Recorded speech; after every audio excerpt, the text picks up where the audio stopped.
Welcome. I'm Kinetic Symphony. I hunt down and report on mysterious and weird true stories, from glitches to the paranormal. Case file number 307, written by unidentified OP. A simple matter-of-the-fact workplace time loss.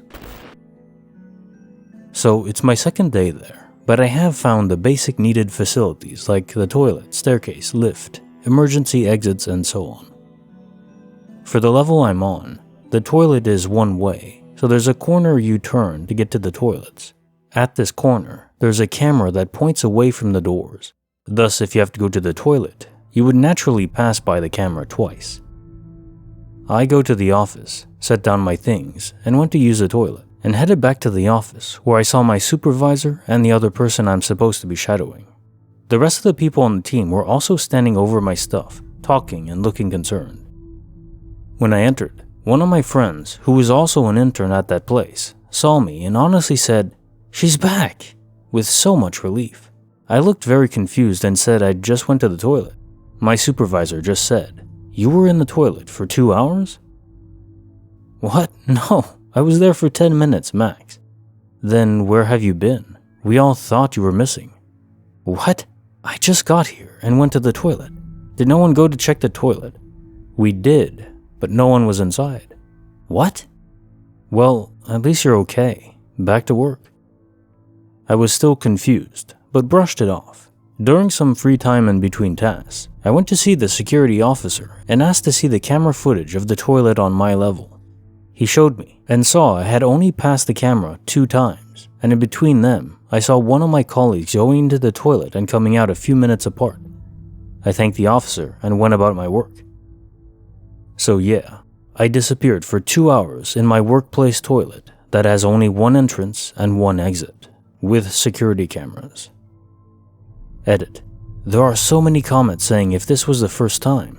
Sadly, this isn't the first time. It happens almost once every semester on campus. The longest I disappeared for is like 8 to 10 hours. I have had medical screenings done and psychological evaluations, but everything seems normal. The toilet also had those with 3 stalls, but my coworker swears she opened all 3. Edit 2. Thanks for the awards. People have asked for more detail about the camera footage, so I'm not able to get a physical copy of it due to actual security issues, but here are some details about it. The video is timestamped with the time in hours it has been recording for. I went in at about 8 hours and 34 minutes and came out at 10 hours 30 minutes. My colleague went in at 9 hours 1 minute and came out at 9 hours 8 minutes. The camera caught both of us going in and coming out. I did ask if they could check the rest of the cameras along the corridor from the toilet. They did, and it all showed I was missing for 2 hours. I specifically checked the camera in front of the office door that looks partially into the office and the corridors outside. The camera did see me walking through the corridor to the toilet and back from the toilet later. The only thing odd was that the camera had shifted a bit for a few seconds to a minute, like it kinda glitched out kind of thing. It was at the 9 hour 12 minutes mark, but there was no way I could have exited the toilet and walked back to it without the other camera at the office door catching me, or for the fact that I could have gone out past the officer or walked around and went back into the toilet in about a minute. If you're enjoying this video, consider giving it a like. Now on to the next story. Case file number 308. Written by AKblueeyes. The neighbors there, but whoever it was morphed into them. This happened last summer. A complete stranger knocked on my door and started talking to me like they knew me.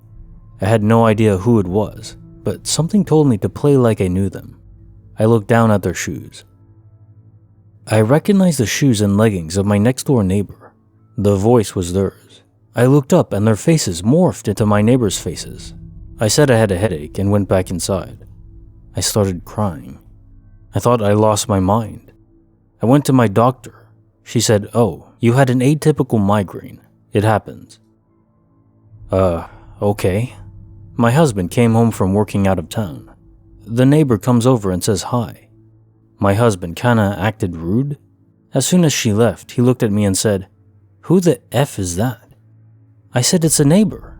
He said, "Oh." That was kind of the end of the conversation. I can't stop thinking about it though. We lived next to her for 3 years. What could have happened? Case file number 309, written by Australian Shepherds. An intersection in space and time. I'm not really sure how to describe this story in a way that makes sense. I, 20 female, was 19 at the time. I had just gotten off work and left my office to pick up my boyfriend at the time. We both worked the swing shift. I got off at 11:30 and him at midnight, and we had one car.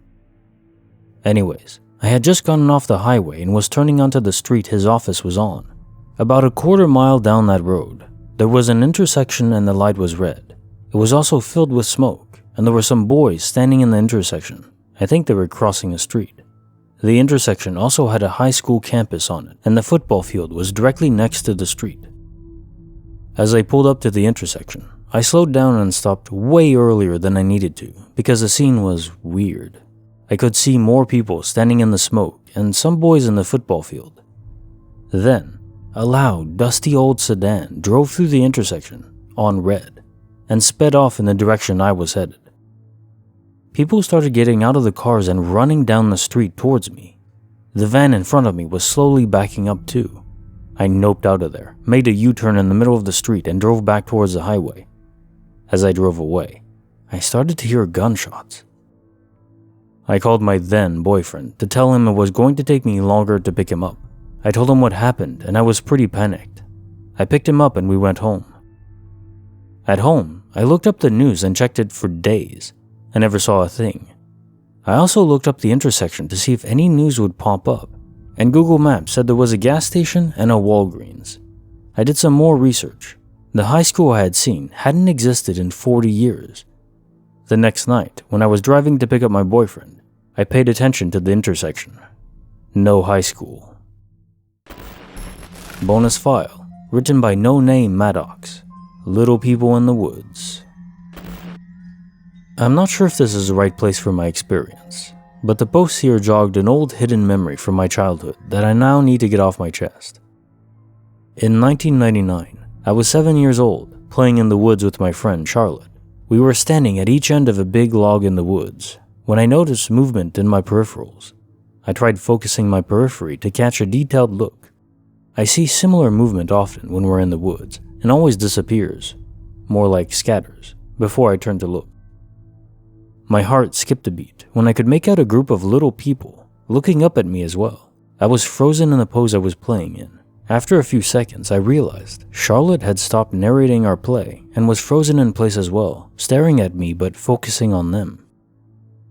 I'm pretty sure they were dressed because it didn't look like they were all naked. I could tell they knew we were aware of them, and they dispersed as Charlotte moved her eyes. We didn't talk about it until we were in her house. We weren't afraid exactly, just confused on our walk home. We wrote about what we saw before talking about it, to see if we saw the same thing. Unfortunately, both our descriptions were so vague, but clothed, less than a foot for sure. One thing we were positive of was to mind our business and not go searching, which is what our instinct would have usually been. Duh. We thought we found a colony of little people in the woods, but the fact that our reaction was to quietly leave and not even talk about it behind closed doors, and still not even talk out loud about it but write it out. I don't remember being too frightened. In fact, we kinda just accepted it and moved on, with a new taste of what this world and universe is capable of. I watched The Indian in the Cupboard later in life, which reminded me of these little people, but I no longer saw them by then. Charlotte and I would talk about seeing things out of the corner of our eyes, but could never figure out what it was. Although Charlotte was different. Her and her dad were huge hippies, tire swing in the kitchen, no TV type. And her imagination was so wildly magnificent that it made my mind radiate. I always thought that maybe her narration of our play was so powerful and energetic that we could manifest and see the same thing.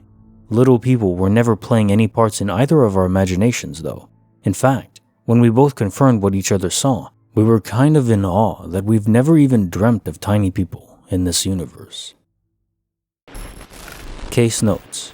So your suggestion that perhaps your own imagination manifested these beings into existence? It's an interesting concept.